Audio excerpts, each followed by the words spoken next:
Selamat malam Bapak Hamdan yang terkasih dan teman-teman yang saya kasihi. Pada malam hari ini saya akan mempresentasikan UAS Kewirausahaan 1 dengan tema Design Thinking F&B yang dilaksanakan di dalam sekolah. Perkenalkan, nama saya Stephen Chan dari Universitas Mercu Buana, Fakultas Ekonomi Bisnis Manajemen dengan NIM 431211010118.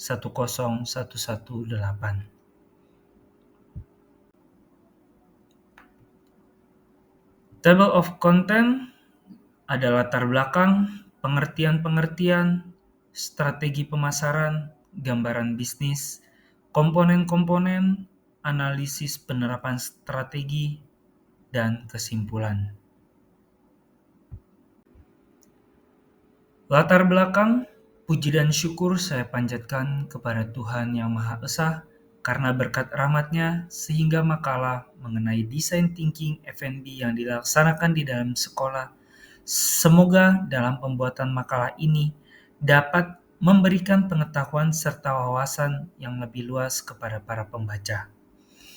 Pendidikan kewirausahaan merupakan mata kuliah yang mempelajari berbagai hal yang berhubungan dengan penjualan produk seperti perencanaan, pengembangan konsumen, segmentasi dan analisa pasar, metode periklanan, promosi, dan lain sebagainya. Pada jurusan ini, kita juga akan belajar membuat bagaimana strategi pemasaran, bagaimana memahami dan memecahkan masalah dalam penjualan, mempelajari perilaku konsumen, menetapkan harga serta komunikasi kepada konsumen. Kewirausahaan sebagai ujung tombak sebuah perusahaan karena berhubungan dengan operasional. Jurusan kewirausahaan akan mengajarkan untuk berpikir kreatif dan inovatif, serta tetap up to date dengan perkembangan tren dan teknologi. Sebagai salah satu faktor penentu suksesnya suatu organisasi atau produk untuk dikenal dan dipercaya oleh masyarakat yang akan menjadi konsumennya. Dalam menjalankan aktivitasnya, baik organisasi yang bergerak dalam bidang jasa maupun barang, mempunyai tujuan yang sama, yaitu memperoleh keuntungan. Selain itu, perusahaan juga ingin memberikan kepuasan kepada konsumen atas produk yang dihasilkannya. Oleh karena itu, kepuasan konsumen menjadi tolak ukur dari keberhasilan perusahaan dalam menghasilkan produk yang berkualitas dan yang diinginkan oleh konsumen. Saya akan menjelaskan pengertian apa itu F&B atau Food and Beverage. F&B merujuk pada departemen bisnis atau layanan yang menyediakan produk, makanan, dan minuman kepada pelanggan. Fokus utamanya adalah memenuhi kebutuhan konsumsi, baik untuk keperluan individu, kelompok, acara, maupun industri. Berikut bidang F&B dan industri. Ada restoran. Restoran itu melayani makanan dan minuman secara langsung di tempat makan. Ada hotel yang biasanya memiliki divisi F&B yang menyediakan layanan seperti room service, restoran, hotel, banquet, dan event catering. Lalu ada kafe dan bar yang menyediakan berbagai macam minuman seperti kopi, teh, atau minuman beralkohol beserta makanan ringan. Ada juga catering yang menyediakan makanan dan minuman untuk acara seperti pesta pernikahan, seminar, dan kegiatan korporat. Lalu produk F&B yaitu bisnis yang berfokus pada pembuatan makanan atau minuman siap saji seperti makanan kemasan atau produk kuliner lainnya. Di sini saya ingin menjelaskan bagaimana strategi pemasarannya. Strategi pemasaran merupakan hal yang sangat penting bagi perusahaan, di mana strategi pemasaran merupakan suatu cara mencapai tujuan dari sebuah perusahaan.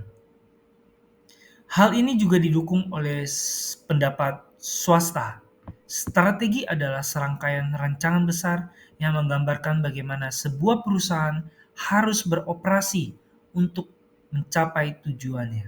Sehingga dalam menjalankan usaha kecil khususnya diperlukan adanya pengembangan melalui strategi pemasarannya. Karena pada saat kondisi kritis justru usaha kecillah yang mampu memberikan pertumbuhan terhadap pendapatan masyarakat.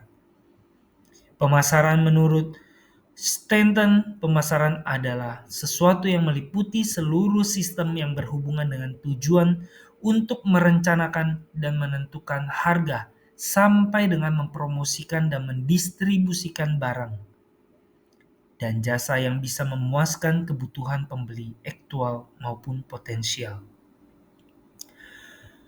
Berdasarkan definisi di atas, proses pemasaran dimulai dari menemukan apa yang diinginkan oleh konsumen,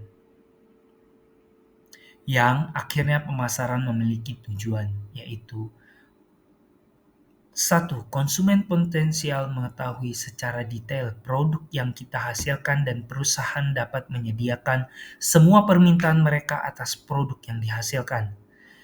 Lalu kedua, perusahaan dapat menjelaskan secara detail semua kegiatan yang berhubungan dengan pemasaran.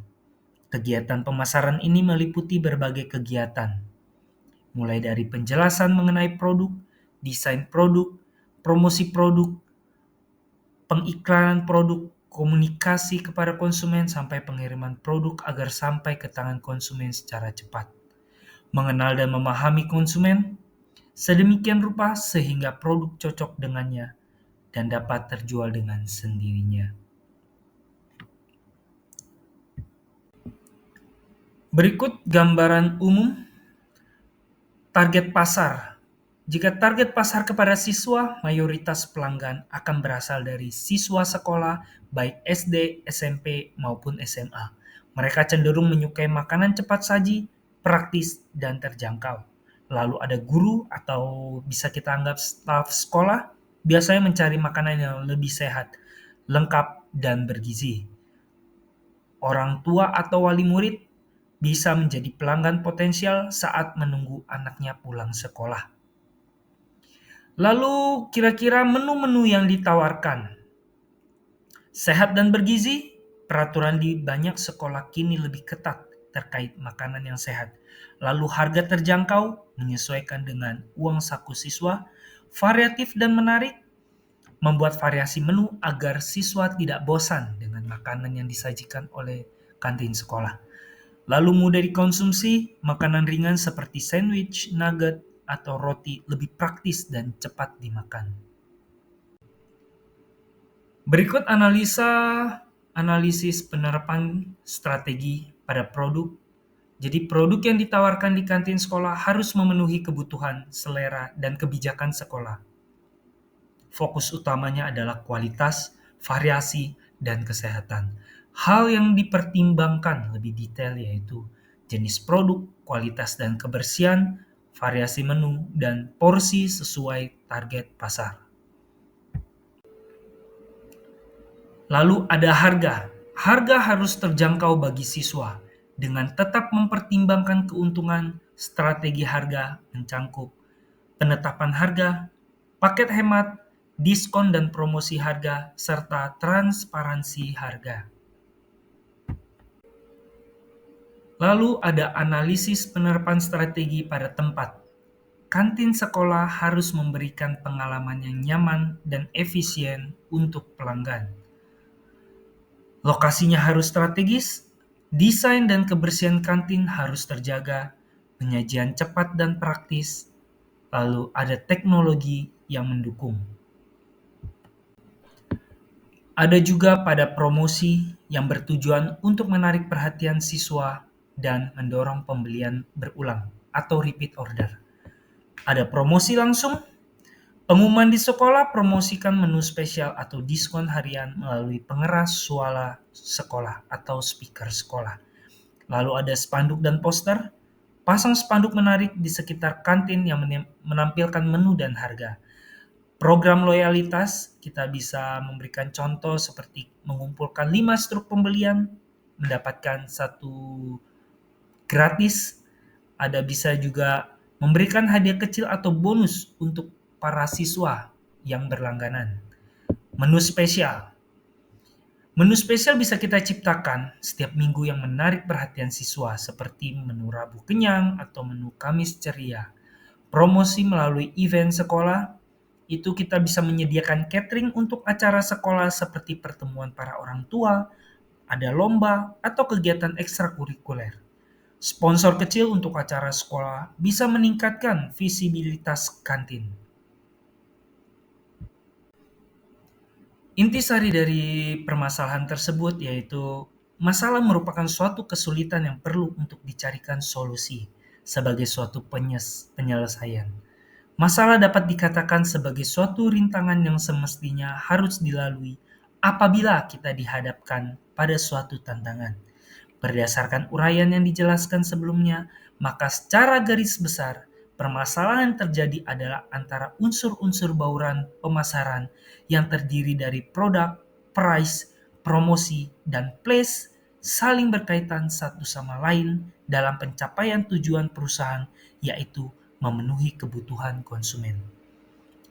Secara general, oleh karena itu, supaya bauran pemasaran berhasil dilakukan, maka setiap elemen-elemen yang ada di kegiatan dimanapun saja sebaiknya bekerja secara terkoordinasi, khususnya bagian produksi dan bagian pemasaran.